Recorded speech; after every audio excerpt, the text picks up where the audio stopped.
Hey everybody, Scout Crafty here again, Mishmash Monday. Hope you had a great weekend. Kind of a rainy day here, a good day to be down the shop. It's kind of miserable out. I actually filmed a video already. It's almost 18 minutes long, but I want you to keep that in the back of your mind because my goal is to entertain you without you feeling like it was a long video. So let me know at the end of the video what you think. Hope you enjoy it. Let's get right to it. Okay, first up, the last video we did this nice wrench here. We had some fun with this, all right? Now, in the comments, I read a couple things. First of all, a lot of people were upset about this. There's a minor crack that runs across the top there. It's just over there, about 1/3 of it is a small crack. And everybody was thinking that the wrench is useless with that crack, and it couldn't be further from the truth. That crack will not affect this wrench in whatsoever, and I'll show you what I mean. Now, I apologize if you hear water in the background. It's coming through my electrical box as always. But this is a rendition, okay, a drawing of this wrench and the properties that the structural forces that these wrenches go through when you use them. Now, if you notice, there's the fixed jaw on top, and this is the movable jaw on the bottom that goes up and down. I have a nut here that you would possibly be turning. When you engage this wrench onto this nut, there are certain forces that occur. It pushes the upper jaw up this way, and it pushes the lower jaw down this way, okay? And that's the forces. And then there's side forces over here that as this is pushed down, this gets, this rests on here, and there's other forces, but we're concentrating on the up and down. On the top fixed section here, as it pushes up here, it compresses this side over here. So this side goes up, this side goes down. On the bar here where the crack is right under the top here. There is, this over here is under tension, okay? So as this pushes up, it's trying to pull this apart under tension. But also as this pushes up, it's trying to push this down. So this little crack here will only close when this is given force. So you won't notice any difference. The only thing that could exacerbate that crack, make it travel further, is more impacting or force this way on that hammer section, which I told you, you kind of want to avoid if you can, because that will extend the crack, if anything. But using this wrench in a normal fashion, the way it's supposed to be used, that area over here is only under compression. This one here is, now if the crack was on this side, then the wrench would be considered, dangerous, out of service or whatever. And I'll demonstrate that. Okay, now when you pull on this handle here, it might seem like you're pulling back here, but not. You're putting the pressure up here, which is twisting this way. And I'll show you what I mean when I'm going to pull on here. And you can see what happens. Let me tighten it up so I can see if I can. Here we go. You can see it could twist here. It's plenty. It'll be very strong. Let me go to a nut. Here's the nut on top of my boiler of my furnace. And this is, it will never open. It's that way forever. However, I'm putting this on here and I'm going to pull on it. And I'm going to show you, I'm giving my full strength on here. And the only give I could feel on here is coming through the handle. This is actually the weakest part of this wrench, unfortunately, is this 3/8 inch bar that's inside of this handle. So that's why you try and grip this as high as you can, because you don't want to put too much strain on here. But if you see these bent or something, it's usually about midway. They usually, because people put cheetah bars on them to do it. But that crack, you will never have enough strength to advance that crack. The only way you could do it is by banging. So in closing, I didn't want anybody losing sleep over that. And the same thing if you do have a wrench that has a slight crack on there, it is still usable. It's only if it's on this side that you have to be very careful, because that will pop the head off eventually. Okay, one other thing concerning this. A couple people said that I misnamed the wrench by calling it a pipe wrench, but back in the day, all these style F wrenches, in the early days, they were monkey wrenches, then they were railroad wrenches because they use them all on the railroad. But then eventually plumbers kind of went to these, and anything with this F-style configuration was kind of deemed a pipe wrench, especially with this kind of threading along the center. But you could still find them. The difference is this is a smooth jaw, but traditionally, if you were gripping pipe, you would have a serrated jaw. But these still do work on smooth jaw pipes, even though, I mean, the smooth jaw will work on a pipe. And let me show you. Okay, here's my steam pipe down the basement, and you could see I can pull down with a good amount of force on here. It's not slipping. Okay? In fact, sometimes it's a little difficult to get off, but they will cut into the pipe even though they have a smooth jaw. However, they're better for holding than they are for gripping.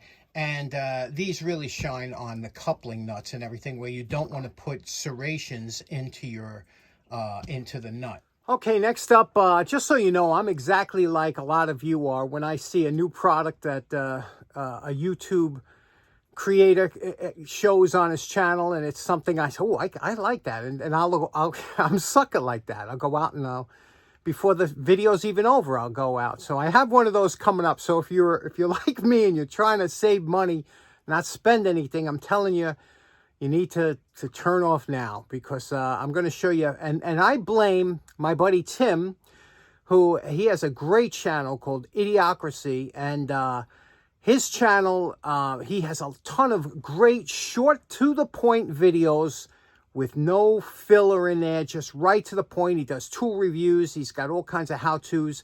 You got to check out his channel. I know a lot of you already subscribed to him, but I'm doing this for the people who aren't, because he came on and he demonstrated a cool knife. And of course, watching Tim, I had to go out and order it. And let me show you what I'm talking about. Okay, you might have heard the term EDC. It was big about 10 years ago. Everybody was doing EDC videos. And what that stands for is everyday carry. And that means, what knife do you carry on you every day? Now, me, ever since I was a kid, I used to like to switch off, carry different ones. And especially when I was working. When I was working, I would bring a different knife to work every week and run it through its paces and see what it was like. And a lot of times I had like Leathermans and things like that. Everybody loves a Leatherman, right? So, but the thing is, Leathermans are heavy and bulky. And I mean, you can always feel them on your hip. Just one thing that it kind of grows on you. But here's a Leatherman Wave, and this is a common one, but it's nice because it's got the needle nose pliers. You know, it's got a nice smoothness on here. You know, that the later generations, Leatherman's a great company, and they really listen to their customers on what people wanted and whatnot, and they're super well made. They make hundreds of different models. So I carried this for a long time. This one here, it has the, you know, a screw adapter with the different screws that you could put in there. It comes with a whole bunch of them, Phillips, all different types. And so this was handy at work. I used to carry this a lot at work. Then I wanted something a little bit, you know, smaller. But this one here was pretty interesting, because this one here, this is called the Leatherman Crunch. See that? The Crunch. And what was interesting about this one here, you can see here, it kind of flops open, whatever. And what you do is you open this up. I don't have a lot of time on this one. I just thought it was interesting because of the fact of what it does. You open it up, you close the jaw like this, and you push this in like that. Now, what you have by unscrewing this is you have a vice grip. See? It's just like a vice grip. Let me get it. So here, watch. See how that closes? Just like a vice grip. And it's a nice jaw design. It's super heavy duty. So this was really good. This was, you know, but again, I have very little time on this because, you know, I didn't use it a lot. But you can see how that works like that. So that's the Crunch. And I'll tell you, the cat's pajamas of these type of multi-tools that they're called was this one here. And I used to bring this, believe it or not, on like holidays. This was my holiday knife. It was just so pretty. And what this is, it's a Victorinox. You see here, Victorinox, you know, was trying to compete with Leatherman for a while. And this is their Swiss tool. I'm telling you, Victor, you know, Swiss they don't make any junk, right? Everything coming out of Switzerland is just fantastic. And look at this. The beauty of this tool, when you see this, I mean, this is on a whole different level of quality. And I just used to bring it, like I said, on holidays and all the different things it had. Now, of course, if you're using it on an everyday basis, guys are going to find things they like or don't like. But as far as quality goes, as far as, you know, the way Swiss makes things, this thing is just a beautiful tool. So I used to bring this on holidays. But my everyday carry for years was this small buck. You see this little buck here? And it's got a lock here. You push it in, pull that back, and it was just that's all you needed. A lot of times I just needed to cut some string, things like that. It locked, had a lot. It was heavy. It served me for many years until I got this guy. And then this was up to now. This has been my EDC for the last 20 years. Okay, what this is, and you can see kind of it's dirty. I'm embarrassed about it, but I carry it every day in my pocket, so pocket lint and whatever. It's the Gerber, and it's a utility. What's nice about it is you could switch out the blades, you could put different blades in. It's well made, quality made, inexpensive, very nice. So when I was watching Tim's channel, Tim showed this WorkPro knife, and let me show you. Now, this is the knife that Tim reviewed that I had to go out and pick up, and I'll tell you, very interesting. It's not new by any means. It might be the second or third generation. They've been making some improvements on the knife, but what it is, it's a WorkPro, and it's a utility. It's got a little locking button here. You push this locking button, and you can open it one hand like that, and then it locks into the open position. Okay, it's a nice size. I got big mitts, as you know, so I put my fingers here. I like, see here, this flattened area and this flattened area. You see that? So now you got, it's almost like a full-size, you know, handle that you can handle and use or whatnot. It's not like the little ones that are like this guy here. You know, it's quite a bit bigger, as you could see. So you get more leverage or whatever. But it's got the replaceable blade. The blades change super quick and easy. It's got a plastic coating on here. I'm leaving it on to show you. But you just raise this up with your thumbnail, and the blade pulls out, okay, like that. Now, to put a new blade in, you don't even have to raise it up again. You can just push the blade in. So you get over here, and you just push it back, clicks in, locked. There's a locking tab. Whoever designed this, kudos, because somebody put a lot of time and effort into making this. You see that little, I thought that was neodymium magnet. It's not. It's actually a bumper. See that on that spring in there? And that, when you close it, okay, when you close it, it doesn't rattle because it's against that bumper. It's locked in tight. Again, you can open it one-handed. You can close it one-handed. It's lightweight yet strong because it's all stainless steel. All stainless. So it's rust-proof. I mean, come on. You know, and now here's the thing. Here's the funny thing. The knife itself, you can buy one, which I went to go. I was going to buy one. It was $9.99 for one. Okay, but then I see you can get three for $17.99. So again, I'm a sucker for stuff like that. So of course I had to buy three, and this is what it comes like when you buy the three of them. It also has a little bit an instruction sheet, which I know some people might say, you know, you don't need it, but it's nice that it came with this instruction sheet that at least they're showing you how it works, you know, or sometimes you have to figure it out yourself or whatever. So it has that. Three, $17.99. Cool knife. Again, I love the blade change. Super lightweight.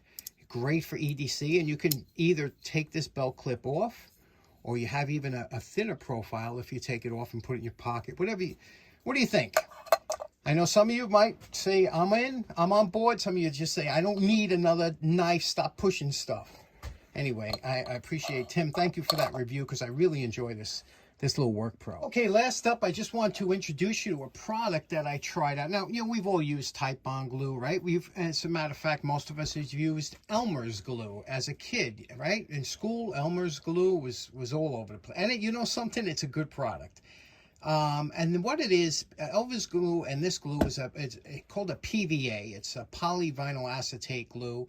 Invented in 1912. It's a great product, and it works. It's non-toxic. However, when I was ordering those knives, I saw this on there, and this is Aleene's. It's been around since 1950. They call it the tacky glue. I got a project coming up. I need something with a little bit more initial tact to it so that it'll hold. And what makes this different from like an Elmer's glue is the consistency. Now, obviously, the cap comes in a configuration that you could cut off depending on what size hole you need. You can cut it lower down on here, but I want to show you the consistency. Look at that. You see how it's kind of, you see it's thicker. It's much thicker than Elmer's glue, okay? And you can thin this out just like with all PVA glues. Although when you have a waterproof formula, it's a little bit, you got to be a little more careful when you're thinning out a waterproof formula. But with this one here, you can thin it out with water. You can see what the consistency it has. Again, it's non-toxic, but you see it's a little bit tacky, and that's what I needed for some project that I got coming up. But take a look at PVA glues if you haven't used them in a long time, or and again, they're inexpensive. This here, you can see what this cost here, and as you can see also the ratings it got. It dries clear, which is nice. A lot of the wood glues dry yellow and whatnot. This dries clear. You could thin it out to brush it on. There's a whole lot of uses for good old-fashioned PVA glue that we get away from. And when you start getting into woodworking, things like that, we go right to the waterproof and the Type Bond Pro and the Premium, and they're expensive, those glues, where this is for most of your interior needs. This is more than you need, and it has a nice tack to it. A lot of times you want that in certain projects. So if you haven't tried this glue, a tacky glue, it's better than Elmer's as far as it's more pure PVA and less water, where Elmer's is more watered down for kind of school use. So just wanted to show that to you if you've never seen it. Okay, kind of a short video today. We're just going over a few things, and also special thanks to Tim for turning me on to those WorkPro knives. I really do like them, and go check out his channel. I'll have a link in the description. Also, are you like me? If something is $1 each or 3 for $2, you buy the 3 whether you need them or not? I'm a sucker for a good deal like that.